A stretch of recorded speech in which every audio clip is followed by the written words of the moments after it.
All right, guys, good morning. We are going to spend some time going over the brief, basic background of the Vietnam War.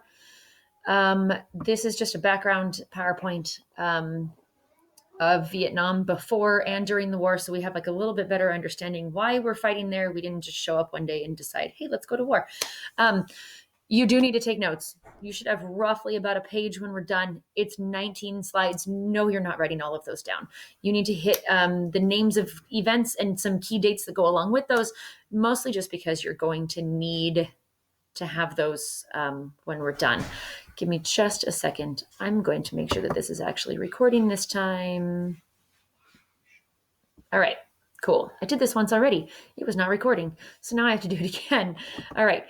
This is not my PowerPoint. I got it from the Sunset Ridge School District, but it's fabulous. So I'm just going to steal their stuff. Again, the first few slides don't write anything down. It's just a basic history of Vietnam. Vietnam was one of France's colonies during the Age of Imperialism, but it was decided by a group of Vietnamese people led by Ho Chi Minh that they didn't want to be under French rule anymore. And they decided the best way to do that would be through a communist revolution. During World War II, France was driven out of Indochina. And after the war was over, they declared themselves to be independent. France didn't agree and they fought. But the fighting ended already in 1954 with the Vietnamese taking over their own government.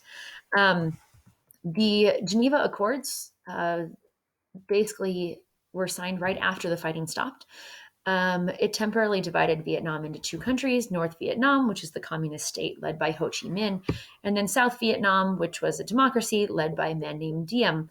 It wasn't a very good democracy. He was super dishonest and extra brutal, and he really was despised by the people of his country, which unfortunately leads to all of their issues. Free elections were supposed to happen in July of 1956 to reunite the two countries because a lot of the South Vietnamese wanted to be a part of North Vietnam. So here's where it gets complicated. In 1956, these elections that were supposed to take place never happened because the South Vietnamese leader was afraid he was going to lose. So he refused to let his people take part, which is a violation of democracy. The US backed his decision, even though it went against everything that our Constitution stands for. Diem then tried to squash support for this by arresting thousands of South Vietnamese citizens, at which point they formed their own group called the National Liberation Front to fight his government. Even though they were in South Vietnam, they were pro communist and pro Ho Chi Minh. So the US got involved a little bit. Um, President Eisenhower and then later on President Kennedy sent some advisors and some special forces guys. But by 1963, only about 16,000 military personnel from the US were actually in Vietnam. More still just a military involvement, not any kind of war at this point. The continued to lose support. Despite the US help, his popularity dropped further because of his brutality. His soldiers fired on Buddhist demonstrators. Some monks set themselves on fire. Yes, that picture really is of a guy burning himself. All of those images appeared on TV, which turned many Americans against him. And they already began wondering why we were helping this democratic leader who was doing all these horrible things. Believing his unpopularity was hurting them, a group of his own generals took over the government and killed him. It didn't help things get better. So, continuing U.S. involvement. When Kennedy was assassinated, Johnson became the president. He didn't want anyone to think that he was going to lose his commitment to Vietnam, so he ended up sending increased military support to South Vietnam. He was told that they were working on an agreement with the communists, and he didn't want that. So we moved on. So now we get into the things that we're going to discuss at great length. The Gulf of Tonkin resolutions is really what pulled the United States into the war. On August 2nd, yes, you should write this down. It was reported that a U.S. Navy vessel exchanged fire with the North Vietnamese vessels in the Gulf of Tonkin. The U.S. ships reported that the North Vietnamese had launched torpedoes at them, And Johnson declared this an act of war, ordered strikes against North Vietnamese bases, and so on and so forth. So Congress passed the Gulf of Tonkin resolutions on August 7th of 1964. In which gave the president the power to take all necessary measures to repel any armed attack against the forces of the United States. Essentially, this was a blank check to allow him to do whatever he wanted to do in any military situation, which he did. But here's the problem with this. Investigators later found that it was a mistake. No attacks had actually been made from the North Vietnamese on the U.S. ships, but by then the Gulf of Tonkin resolution had already been passed, and Johnson had all the power. He sent combat troops to Vietnam specifically to destroy the Ho Chi Minh Trail, which led from North Vietnam through Laos and Cambodia into South Vietnam. It was their major supply route, and so we knew if we destroyed it, then they wouldn't be able to get back and forth. The bombings lasted until late 1968, and it didn't stop the communists' ability to fight. All right. We used two different chemical warfare things to destroy the Ho Chi Minh Trail. They dropped napalm and Agent Orange to try to destroy the jungles that covered essentially all of Vietnam. Napalm is essentially an incendiary device, which means it's highly flammable. It's like a jellied gasoline that causes burns, unconsciousness, death. And then Agent Orange, which is a chemical poison that killed the vegetation and the trees and, people. They caused a lot of environmental damage. They caused a lot of health problems for both the Vietnamese people and U.S. veterans. And they were and still are considered controversial war tactics, kind of like the dropping of bombs. In the mid-1960s, again, we'll just briefly skim through this.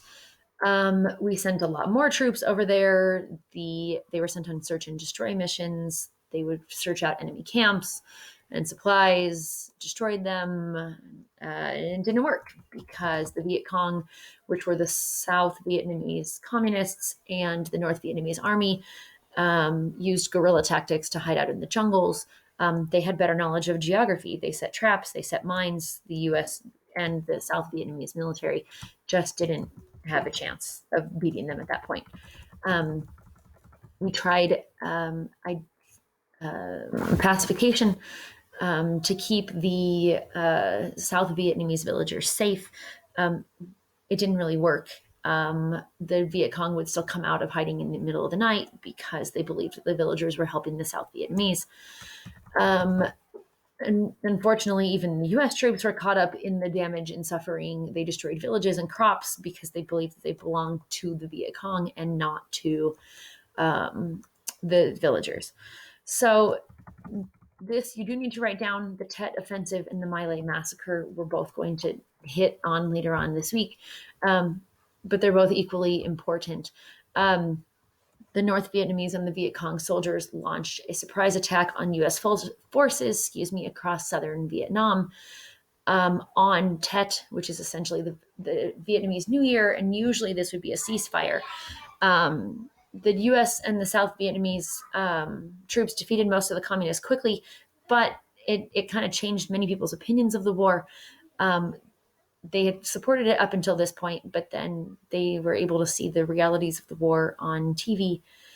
And so it kind of made us hope that it would all be over soon. Unfortunately, that wasn't the case. The My Lai Massacre occurred in March of 1968. It's when the U.S. troops went in and killed hundreds of unarmed citizens, believing that they were Viet Cong, and then the U.S. military and then government tried to cover it up and told us that they didn't do anything. All right. Vietnamization was an idea started by Richard Nixon when he became president in 1969. He wanted to get troops out of the war, but he didn't want to appear defeated. He didn't want to lose, essentially, but none of us want to lose. Nixon and his national security advisor came up with a policy to bring peace without victory, that we would turn over the fighting to the South Vietnamese, and then slowly pull out of the country. So Ho Chi Minh died in September of 1969, but it didn't matter because the North Vietnamese communists vowed to keep fighting. Meanwhile, in Cambodia, and some of you have heard me talk about this before, these are the countries that we were never in. Nixon ordered the bombing of communist bases in Laos and Cambodia without telling Congress or the American public. Nixon's goal was to cut off the Ho Chi Minh Trail, which had parts in Cambodia, and so we had to go into Cambodia. Um, in April of 1970, he said he would send troops to protect Cambodia's new pro US government.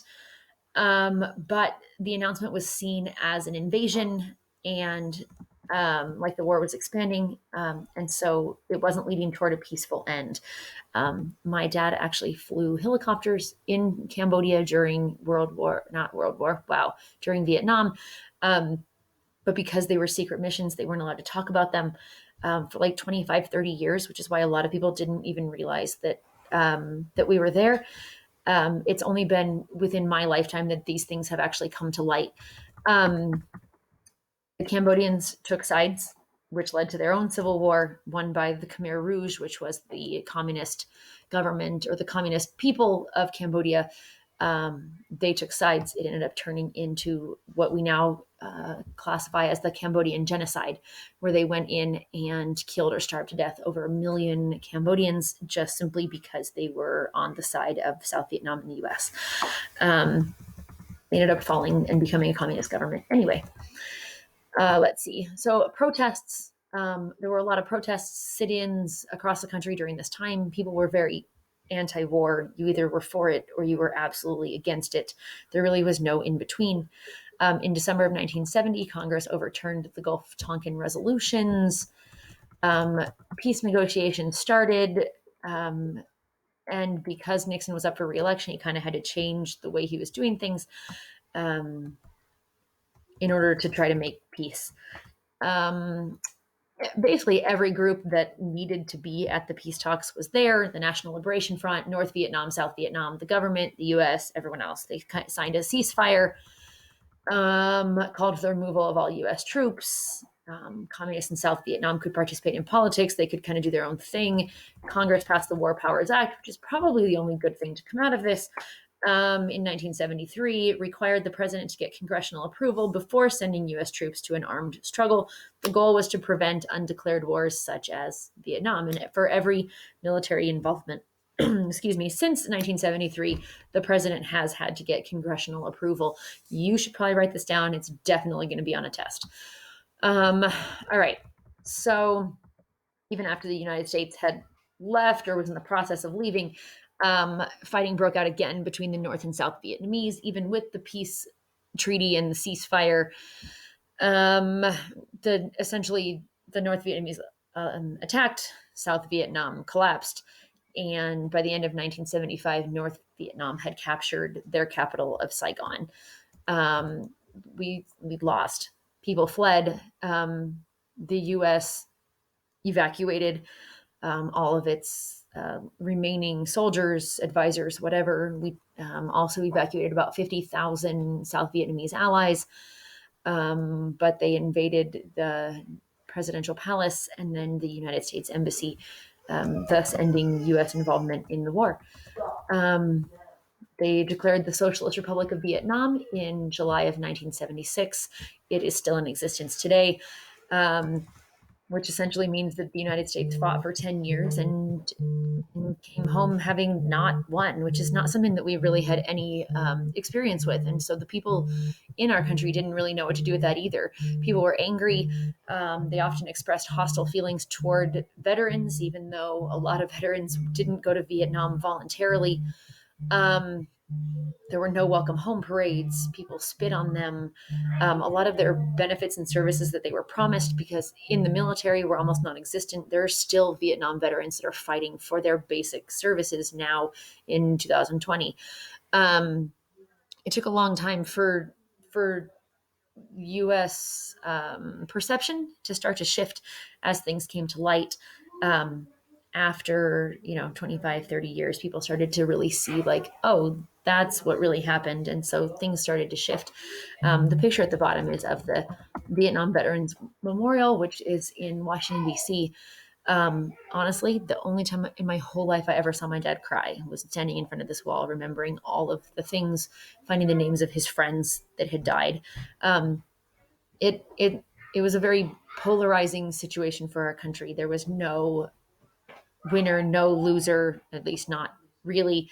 Um, but it took a long time for us to get back to the point where we could even like discuss it in normal everyday situations. Um, it's still very polarizing. People were either for it or against it. We are going to spend the next few days getting into this more in depth, the Gulf of Tonkin resolution, the different types of offensive strategies. The My Lai massacre is something we're going to definitely get into. Anti-war movement within the country, and then the legacy of the Vietnam War. What did it leave us with? Positives, negatives, a lot of in between. If you need to go back, you can scroll back through this PowerPoint. I'm going to leave it up. I will also put the PowerPoint up without my happy smiling face and voice, and you can go up through there. Yeah.